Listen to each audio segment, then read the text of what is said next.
కాకానిని arrest చేయాలి, అక్రమంగా నిర్బంధించాలనే లక్ష్యంతో పోలీసులు పనిచేస్తున్నారని ఆగ్రహాన్ని వ్యక్తం చేశారు ఎమ్మెల్సీ పర్వతిరెడ్డి చంద్రశేఖర్ రెడ్డి. పోలీసు వ్యవస్థ మీద నమ్మకం లేకే కాకాని న్యాయస్థానాన్ని ఆశ్రయించారని చెప్పారు. అందరికీ తెలుసు, గోవర్ధన్ రెడ్డి గారి మీద పెట్టినటువంటి అక్రమ కేసులు, దీనికి సంబంధించి పోలీస్ విచారణకి హాజరు కావట్లేదని, పారిపోయినాడని ఇలాంటి మాటలు అందరూ కూడా గమనిస్తూ వస్తూ ఉన్నారు. అయితే పోలీస్ గురించి మీకు అందరికి కూడా తెలిసిందే. ఈరోజు ఏ విధంగా రాష్ట్రంలో పోలీస్ వ్యవస్థ ఉంది, పోలీస్ ఎలా కేసులు పెడుతుంది, ఏ విధంగా భయభ్రాంతులకు గురి చేస్తుంది అనే విషయం అందరికి కూడా గమనిస్తూ ఉన్నాం.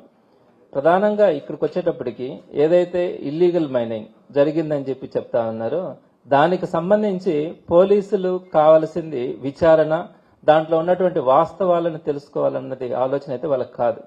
వాళ్ళకి ఎంతసేపు కాకాని గోవర్ధన్ రెడ్డి గారిని అరెస్ట్ చేయాలా, తనని రిమాండ్కి పంపించాలా, తనని జైల్లో నిర్బంధించాలా అన్న ఒక ఏకైక లక్ష్యంతోనే వాళ్ళు ముందుకెళ్తున్నట్టుగా కనపడుతుందే కానీ వాళ్ళకి ఎక్కడా కూడా దీని మీద విచారణ చేసి దాంట్లో ఉన్నటువంటి వాస్తవాలను తెలుసుకోవాలన్న ఆలోచన పోలీసులు ఎక్కడ కనిపించట్లా.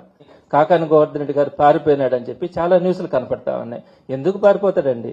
ప్రభుత్వం మీది, మీ చేతుల్లో అధికారం ఉంది, మీకు ఇష్టం వచ్చినట్టు మీరు చేసుకోవచ్చు. టోటల్ గా ఎక్కడెక్కడైతే ఎయిర్పోర్ట్స్ లో ఎవరెవరైతే ఇతర దేశాలకు కానీ ఎక్కడైనా ఇతర రాష్ట్రాలకు కానీ ఎయిర్పోర్ట్స్ నుంచి వెళ్ళినారో ఆ డేటా అంతా కూడా మీకు 1 hour లో తెప్పించుకోగలిగిన శక్తి ఈ రోజు గవర్నమెంట్ దగ్గర ఉంది. మరి అలాంటి పరిస్థితుల్లో ఇతర దేశాలకు పోయినాడని ఎందుకు పోతారు? పోవాల్సిన అవసరం ఏంటి? గోవర్ధన్ రెడ్డి గారు ఏం తప్పు చేస్తే పోతారు? అవసరమా? పోతే మీరు కనుక్కోకుండా ఉంటారా? పోలీస్ వ్యవస్థ అంత చేతగాంతనంగా ఉందా? ఇతర దేశాలకు పోతే తెలుసుకోలేనంత వ్యవస్థ మీ దగ్గర ఉందా? సో ఎందుకు మాట్లాడుతూ ఉన్నారు? ఎందుకు చేస్తా ఉన్నారు? ఈ విధంగా చేసినప్పుడు ఎందుకు ఖండించకుండా ఉన్నారు?